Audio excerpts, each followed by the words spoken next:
Good morning. મારું નામ વિનય ઠાકોર. આજે આપણે યુનિટ 1 ધોરણ 10નું સમજીશું. પાઠનું નામ છે અગેન્સ્ટ ધ ઓડ્સ. એમાં જે 3 અલગ અલગ પ્રકારની ઘટનાઓ આપેલી છે એમાં સૌથી પહેલી ઘટના છે આપણે ટ્રેક્સ ટુ તાજનગર. એના વિશે આજે આપણે સમજીશું. ફોર 25 years 25 વર્ષથી the resident of Tajnagar village near Gurgaon lobbied for a railway station. એટલે કે છેલ્લા 25 વર્ષથી જે તાજનગરમાં રહેવાવાળા લોકો છે ક્યાં રહે છે તો near Gurgaon lobbied for a railway station. Lobbied એટલે કે એમની ઈચ્છા છે. શું છે ભાઈ ઈચ્છા એમની? તો ભાઈ એમના ગામની અંદર રેલવે સ્ટેશન બને. એમના ગામની અંદરથી પાટા તો જાય છે પણ રેલવે સ્ટેશન નથી. એટલા માટે અહીંયા નામ આપવામાં આવ્યું છે ટ્રેક્સ ટુ તાજનગર. એટલે કે તાજનગરની અંદર જે પાટા છે, લોકોના ગામની અંદરથી રેલવેના પાટા જાય છે પણ એ ગામની અંદર રેલવે સ્ટેશન જ નથી. તો ભાઈ 25 વર્ષથી એ ગામડાના લોકો શું કરી રહ્યા છે કે ભાઈ એમની ઈચ્છા છે કે એમના ગામડામાં ભાઈ રેલવે સ્ટેશન બને. when their demand was not met, કે ભાઈ એમની જે ડિમાન્ડ છે, એમની જે માંગણી છે સ્વીકારાતી નથી. the villager decided to take matter into their hands. એટલે કે ભાઈ ગામડાના લોકો શું કરે છે ભાઈ નક્કી કરે છે. ડિસાઇડેડ એટલે નક્કી કરવું. ડિસાઇડેડ એટલે નક્કી કરવું. ટેક મેટર, ટેક એટલે લેવું અને મેટર એટલે બાબત. કઈ બાબત? તો ભાઈ રેલવે સ્ટેશન બનાવવાની જે બાબત છે એ એમને ઘણી બધી વાર 25 વર્ષોથી એ લોકો કે કરે છે ભાઈ, પણ એમની કોઈ વસ્તુ સાંભળતા જ નથી. તો ભાઈ એમને નક્કી કરી લીધું કે ભાઈ આ જે છે, આ જે બાબત રેલવે સ્ટેશન બનાવવાની એ આપણી જાતે જ આપણે કરવી પડશે. દે પુલ્ડ એટલે ભાઈ ભેગું કરવું. પુલ્ડ એટલે ભેગું કરવું. ગામડાના લોકો ભાઈ બધા ભેગા થાય છે અને ભેગા થઈને શું કરે છે તો ભાઈ 21 lakh rupees and build a railway station on there on. ગામડાના બધા લોકો ભેગા થાય છે અને એ લોકો કેટલા રૂપિયા ભેગા કરે છે તો 21 લાખ રૂપિયા ભેગા કરે છે. 21 લાખ રૂપીસ. આ તમારા MCQ ની અંદર પૂછાઈ શકે કે ભાઈ ગામડાના લોકોએ કેટલા રૂપિયા ભેગા કર્યા ભાઈ? તો ભાઈ 21 લાખ રૂપિયા એમને ભેગા કર્યા હતા. And build a railway station on there on. અને પોતાના પૈસાથી એમને તાજનગરની અંદર શું કર્યું ભાઈ? રેલવે સ્ટેશન બનાવ્યું. હવે આપણે આગળ જોઈએ. આ એની શરૂઆતનું હતું કે ભાઈ શું છે આ ટ્રેક્સ ટુ તાજનગર શું છે. આ ફર્સ્ટ પેરાની અંદર તમને એનો ઇન્ટ્રોડક્શન આપી દીધો છે. ફરીથી એકવાર રિવિઝન કરું છું કે 25 વર્ષોથી તાજનગરની અંદર જે લોકો રહેતા હતા એ લોકોની એક ઈચ્છા હતી કે ભાઈ રેલવે સ્ટેશન એમના ગામડાની અંદર બને. એમને ઘણા વર્ષો સુધી એમને ડિમાન્ડ કરી, એમને પોતાની વસ્તુઓ કીધી કે ભાઈ અમારા ગામડાની અંદર રેલવે સ્ટેશન બનાવો, પણ એમની વાત કોઈએ પણ સાંભળી નહીં. Demand was not met. એટલે ગામડાના લોકોએ નક્કી કર્યું કે ભાઈ આપણે આપણી જાતે જ વસ્તુ કરવી પડશે. એટલે એ લોકોએ પૈસા ભેગા કર્યા. કેટલા રૂપિયા ભેગા કર્યા? તો 21 લાખ રૂપીસ એમને ભેગા કર્યા અને એક રેલવે સ્ટેશન એમની જાતે જ એમને બનાવી દીધું. આગળ જોઈએ. મોસ્ટ ઓફ, હવે ગામડાની વાત કરી છે કે ભાઈ ગામડાના લોકો શું છે, ગામડાની પરિસ્થિતિ શું છે. તો ભાઈ most of the 3000 people living in the village are farmers.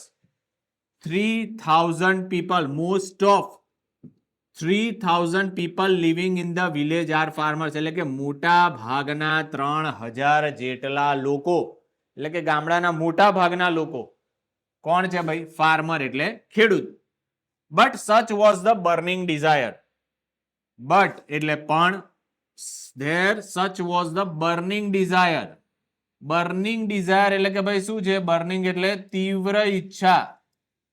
એમની જળહળતી તીવ્ર ઈચ્છા. દરેક લોકોની ઈચ્છા છે. શું છે ઈચ્છા?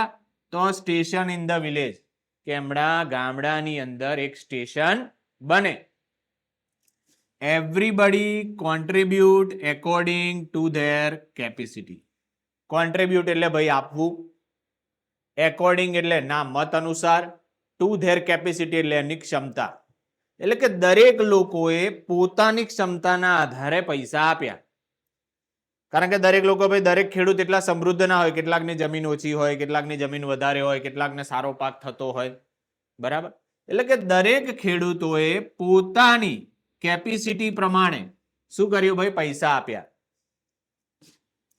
Ranking from 3000 rupees to 75,000 rupees.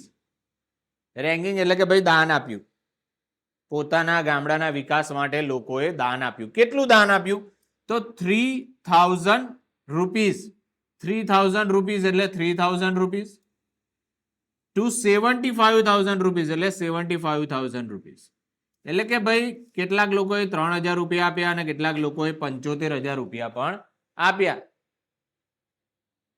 They donate money for the station and started construction in January 2008. એટલે કે ભાઈ બધા પૈસા ભેગા કર્યા, પૈસા ભેગા થયા પછી કન્સ્ટ્રક્શન એટલે કે નિર્માણ ચાલુ કર્યું. કન્સ્ટ્રક્શન એટલે નિર્માણ ચાલુ કર્યું. આ ડેટ યાદ રાખજો ભાઈ. કન્સ્ટ્રક્શન ક્યારે ચાલુ કર્યું? તો ભાઈ જાન્યુઆરી 2008 ની અંદર આ જે ટ્રેક્સ ટુ તાજનગરમાં રેલવે સ્ટેશન બનાવવાની શરૂઆત જાન્યુઆરી 2008 થી કરવામાં આવી. આવું કોણ કે છે? અત્યારે આપણે જે તો ભાઈ રણજીતસિંહ, ફોર્મર વિલેજ સરપંચ. રણજીતસિંહ ફોર્મર એટલે ભૂતપૂર્વ, ભૂતપૂર્વ એટલે પહેલા જે થઈ ગયા હોય.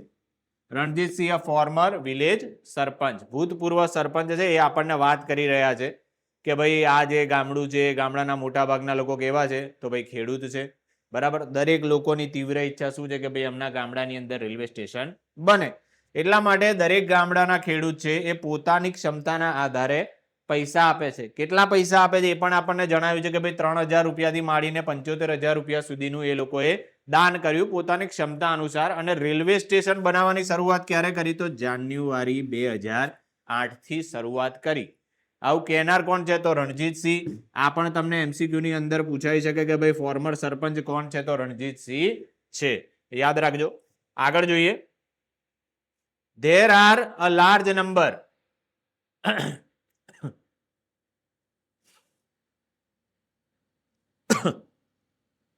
sorry. There are a large number of people in the village. એટલે કે ભાઈ ગામડાના જે લોકો છે, a large number of people, ગામડાના મોટા ભાગના લોકો શું કરે છે? who need to go to Gurgaon, Delhi and Rewar. બરાબર કે ભાઈ એમનું જે ગામડું છે તાજનગર, એ તાજનગરની નજીક શું છે ભાઈ? એક ગુરગાંવ છે, દિલ્હી છે અને રેવાર છે. આ ત્રણ મોટા ગામડા, ગામની જોડે એનું મોટા શહેર છે જ્યાં એમને જરૂરિયાત માટે જવું પડે, બાળકોને ભણવા જવું પડે, ગમે તે. તો there are students who go to college. Till now we had either go to Haldi Mandi and Patli to catch a train.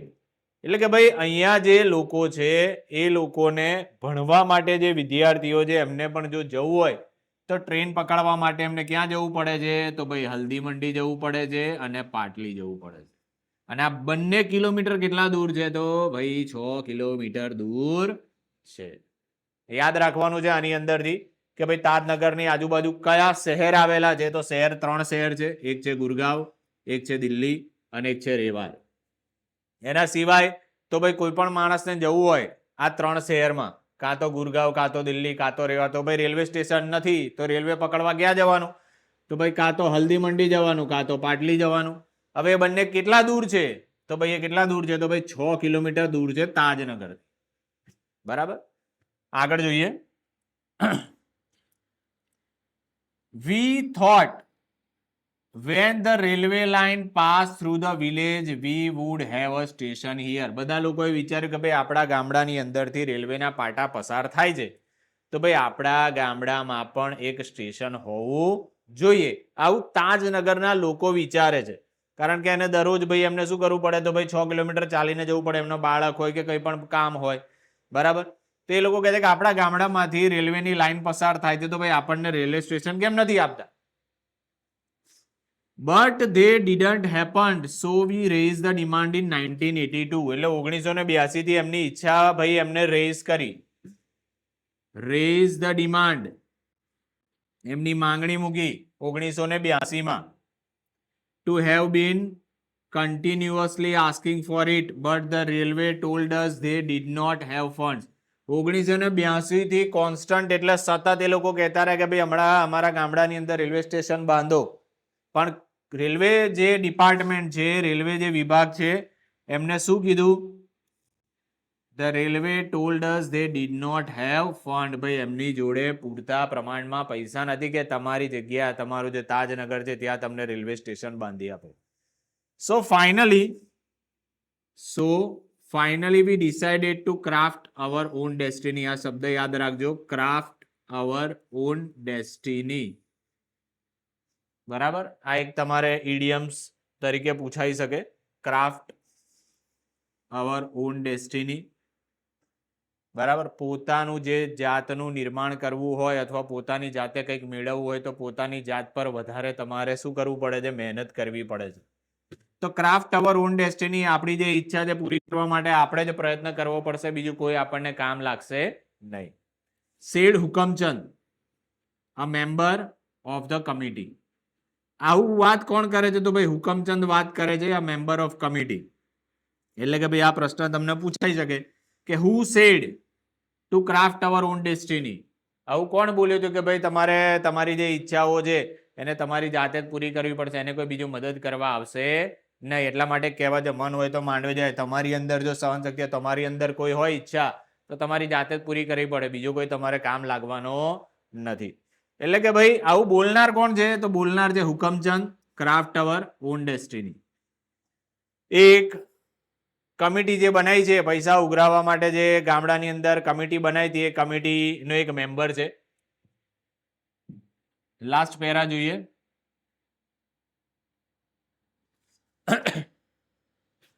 As a result, the panchayat passed a resolution in 2008.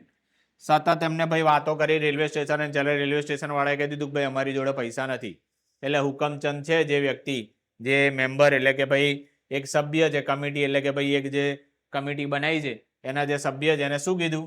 તો ભાઈ પંચાયતની અંદર એ લોકોએ એક પરિણામ એટલે કે એક રિઝોલ્યુશન એટલે ઠરાવ, એક ઠરાવ પસાર કર્યો. ક્યારે પસાર કર્યો? 2008માં. 2008 ની અંદર પંચાયતની અંદર બેસીને એક ઠરાવ પસાર કર્યો. શું ઠરાવ પસાર કર્યો? Since the railway was not able to build a station to them. એટલે ગામડાના લોકોને ભેગા કરીને કહી દીધા કે ભાઈ રેલવે સ્ટેશન વાળાએ કહી દીધું કે અમારી જોડે પૈસા નથી. They would themselves and with their own money. ભાઈ આપણે આપણી જાતે જ આપણા પૈસા ભેગા કરીને આપણે રેલવે સ્ટેશન બનાવવું પડશે. Soon an 11 member of the team was formed and started collecting money from the village. ભાઈ કમિટીની અંદર કેટલા સભ્યો છે? આ શબ્દો યાદ રાખવાના ભાઈ કે ભાઈ 11 સભ્યો છે. બરાબર. The team started collecting money. અને ભાઈ એમને શું કર્યું? તો ભાઈ પૈસા ઉઘરાવવાનું ચાલુ કર્યું ગામડાના દરેક સભ્ય જોડે. તેની જોડે જેટલી કેપેસિટી હોય એટલા એ રૂપિયા આપે.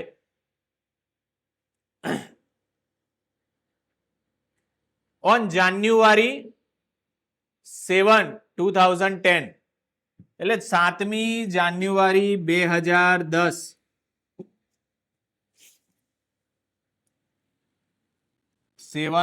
January 2010, as a result their effort for the first railway station, એટલે કે ભાઈ એમના સતત પ્રયત્નોથી, જે પૈસા એમને ભેગા કર્યા સતત પ્રયત્નોથી, 7 જાન્યુઆરી 2010, the first railway station in the country on which the railway did not have spent a single rupee and started operations. એટલે કે ભાઈ પહેલું એવું સ્ટેશન બન્યું ભારતની અંદર જેમાં રેલવે ડિપાર્ટમેન્ટ એટલે કે રેલવે વિભાગનો એક પણ રૂપિયો નથી. ગામડાના લોકોએ પોતાની જાતે પૈસા ભેગા કરી અને રેલવે સ્ટેશન બનાવ્યું, અને એ રેલવે સ્ટેશનનું નામ શું છે? તાજનગર. બરાબર. આ શોર્ટ નોટ તરીકે પણ તમને પૂછાઈ શકે છે, ટ્રેક્સ ટુ તાજનગર.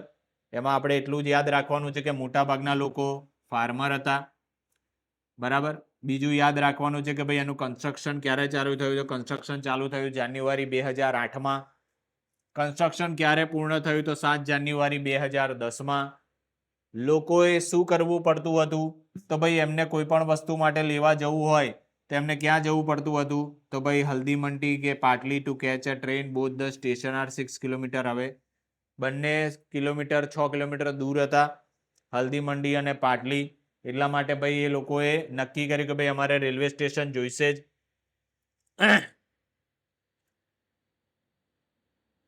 બીજું આગળ તો ભાઈ એમને ક્યારથી ડિમાન્ડ કરી હતી? તો 1982 થી એમને ડિમાન્ડ કરી હતી. બરાબર. પછી પંચાયતમાં રિઝોલ્યુશન ક્યારે પસાર કરવામાં આવ્યું? તો 2008 ની અંદર રિઝોલ્યુશન પસાર કરવામાં આવ્યું.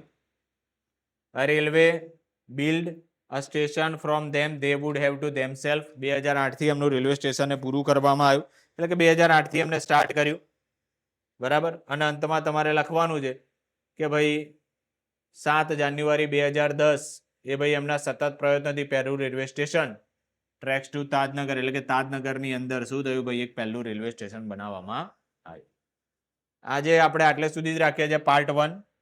બરાબર. બીજું જે છે સીતાપુર લાઇટ, એના વિશે બીજો પાર્ટની અંદર આપણે મળીએ. એવી રીતે 3 જે પાર્ટ છે આપણે, એક છે સીતાપુર લાઇટ અને છેલ્લે એક છે મુખ્ય મેઇન આઈએમપી તમારું પલક્કડ પબ્લિક લાઇબ્રેરી, જે મોટા ભાગે શું શોર્ટ નોટની અંદર પૂછાય છે.